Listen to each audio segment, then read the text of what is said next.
I'm Kathy Richard. I am co-founding director of the Acadiana Cultural Health Access initiative, which is part of the New Orleans Musicians Clinic and Assistance Foundation.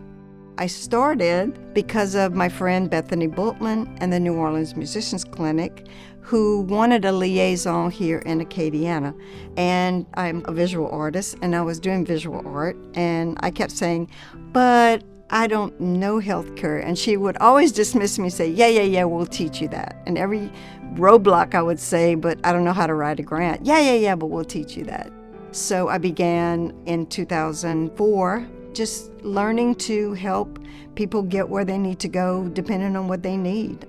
It started primarily for musicians because of the New Orleans Musicians Clinic, because they have no health insurance. And at the time, that was way before the Affordable Care Act and Medicaid expansion. So they had no idea of where to go when they need to see a doctor or need to see a dentist or they can't pay their bills. When Katrina happened, I had been in the job only a year, and the New Orleans Musicians Clinic evacuated into my office, and I was a staff of one. Bethany Bultman raised $3.1 million in 3 months, and we gave away $1.3 million in 3 months.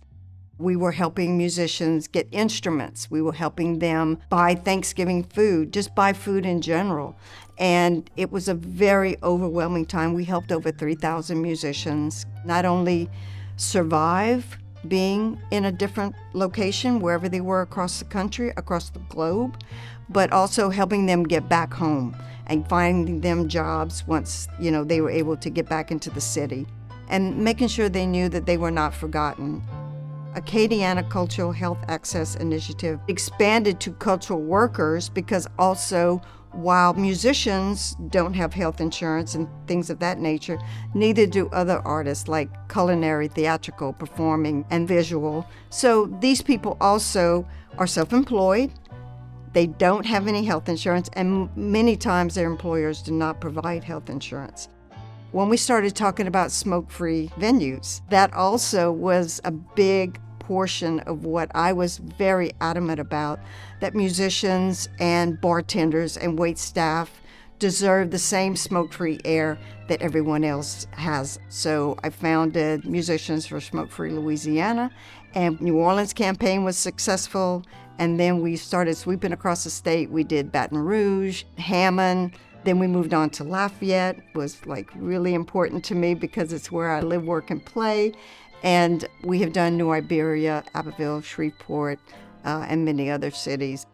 The passage of the smoke-free ordinance in Lafayette was especially important and dear to my heart because of working with David Egan, who was instrumental from the very beginning in the smoke-free campaigns and trying to get healthier air for all.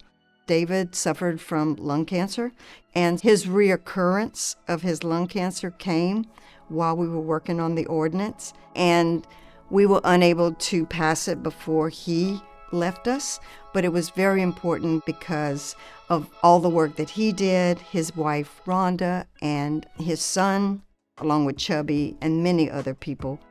We continue to stress that word cultural workers because people will always say, oh, they're an artist or they're whatever. They put into the economy. They are the second biggest employer in the state of Louisiana, and they deserve the best treatment our state can give them. I want them to be remembered as not only individuals, but as workers that contribute to our state.